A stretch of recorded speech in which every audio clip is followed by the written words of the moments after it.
Okay, so here's an update on the Polaris Trailblazer. Just the other day, it started leaking fuel right around this area, underneath here, the shutoff valve. I thought it was the line under here. Let me focus. I thought it was this line here, or the clamp that holds the hose down. Tried tightening that up, replacing it, didn't work. But if you look here, you'll see that it's wet all the way up top, and fuel does not travel up. It usually leaks down. So that was my first indication it's not the hose. And I believe what it is this Petcock right here. So here's a brand new one, ordered from Amazon.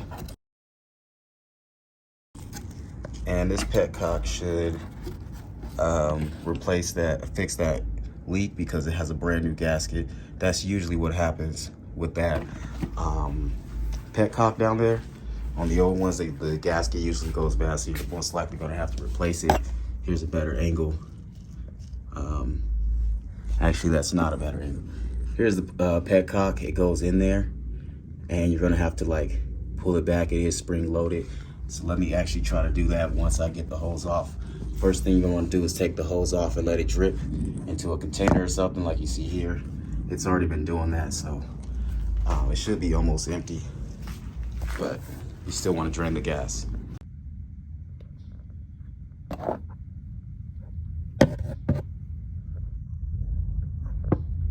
Be focused.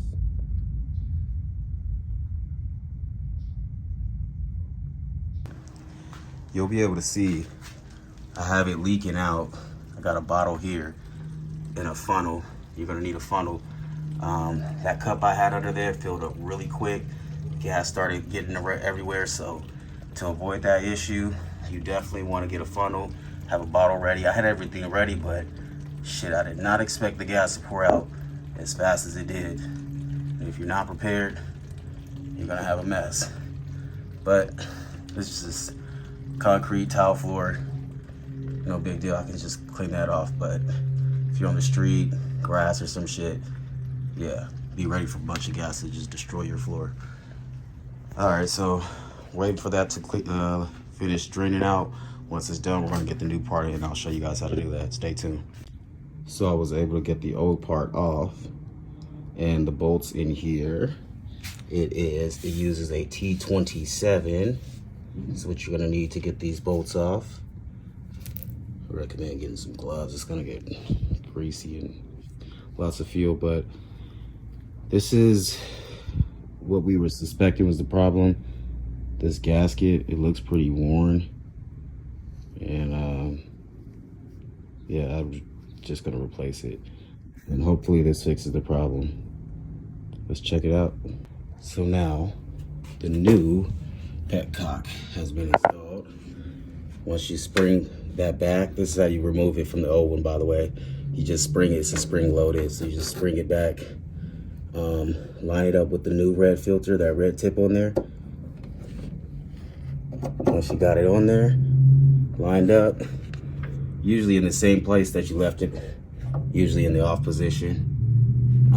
Once you got it lined up, just test it, twist it around, make sure you got it where you want it. Up is off, up is reserve, middle is off, down is on.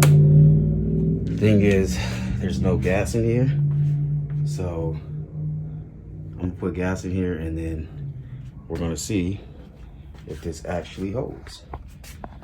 So put you guys right here front and center, so if it drips, you'll be the first one to see it.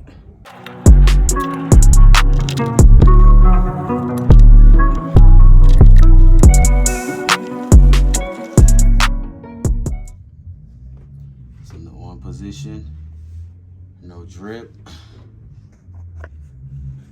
Move it around to a different position. Still no drip. So that was the problem.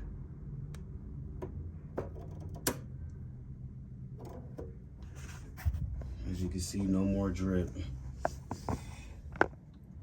Dry. Now I can clean all this up and get back to riding. Thanks for watching, people. Polaris Trailblazer 250 Petcock replacement. Hope this helps people at home. Help me. My wife couldn't stand the smell of all this gas everywhere. So now that that's fixed, I'm about to clean it up. And I'll see you guys next time.